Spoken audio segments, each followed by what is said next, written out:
কবর পূজারি কবরে যে ভক্তি দিয়ে সেজদা করে পড়ে থাকে, পীরের পূজারি পীরের সামনে আমি নিজে দেখেছি কি আবেগ দিয়ে মহব্বত দিয়ে সেজদা করে পড়ে থাকে, প্রতিমা পূজারি প্রতিমার সামনে সেজদা দিয়ে পড়ে থাকে, আর আল্লাহর পূজারি আল্লাহর সামনে সেজদা দিতে গেলে কটাস করে মেরে দিয়ে উঠে পড়ে।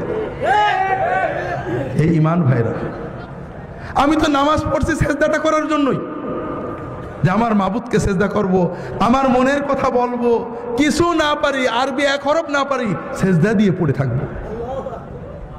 আল্লাহ রসুল সাল্লাল্লাহু আলাইহি ওয়াসাল্লাম বলছেন, যখন রুকু করবে শান্ত হয়ে যাবে, তুমি তো রুকু করতে আসো। আমরা আল্লাহর সামনে নত হয়ে নিজের দাসত্ব প্রকাশের জন্যই তো নামাজে দাঁড়াইছি, কিচ্ছু পারিনি, সব মাপ, কিন্তু মাথাটা নিচু করে রুকুতে গেলাম, দাঁড়ালাম, দাঁড়িয়ে পুরো না দাঁড়িয়ে, অধিকাংশ মানুষ আপনারা পুরো ইমাম জামাতে যখন পড়েন ইমামের জন্য বাধ্য হয়ে দাঁড়ান, তারপরেও ইমামের আগেই নেমে পড়ে। আর যখন একা পড়ে সুন্নত, হাই হাই কি পোড়া কপাল, রুকুতে সামি আল্লাহু লিমান হামিদা কি করে বলে জানি না, এইটুকুটাই সেজদা ছিল, সেজদা আল্লাহু আকবার সুবহানাল্লাহ সুবহানাল্লাহ আল্লাহু আকবার আল্লাহু আকবার, মানে একেবারে সোজা হয়ে বসে না।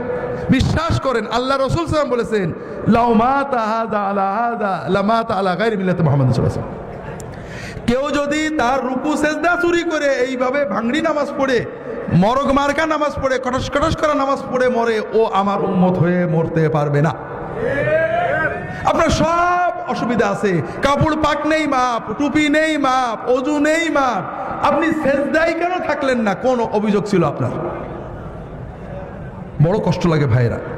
এই জন্য আমার কথা হলো, অন্য যাই হোক, অন্তত নামাজ আমার সবচেয়ে বড় ইবাদত। আল্লাহ এবং বান্দার মাঝখানে আমার মারফত, মূল তরিকত, মূল ইবাদত।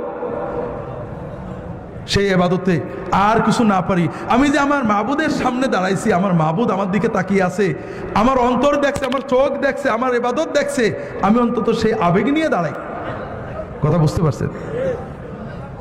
আর কিছু না পারি। আপনারা অনেকে বৃদ্ধ হয়ে গিয়েছেন, সূরা কেরাত ঠিক করে পড়তে পারেন না, ভুলে যায়, হতেই পারে, কিন্তু রুকুতে যে সুবহানা রাব্বিয়াল আযীম সুন্দর করে যতটুকু পারেন বেশি বেশি বলার চেষ্টা করেন।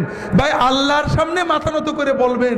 মানুষ পীরের সামনে মাথা নত করে সেজদা করে কত কথা বলে, হাউমাউ করে আমাদের মতো বদকারদের পা জড়িয়ে ধরে হাউমাউ করে কান্দে, আর আপনি আল্লাহর সামনে মাথা নত করে কাঁদতে পারেন না, আপনি কিসের বান্দা?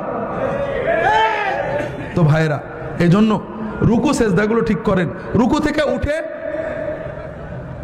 রব্বানা লাকাল হামদ হামদান কাসীরান তাইয়িবান মুবারাকান ফি, অন্তত কিছু না পারেন এই কথাগুলো সুন্দর করে বলেন। তাও যদি না পারেন, অন্তত একেবারে পুরো হয়ে শান্ত হয়ে দাঁড়ান। আপনি যখন প্রধানমন্ত্রী ডিসির সামনে দাঁড়ান,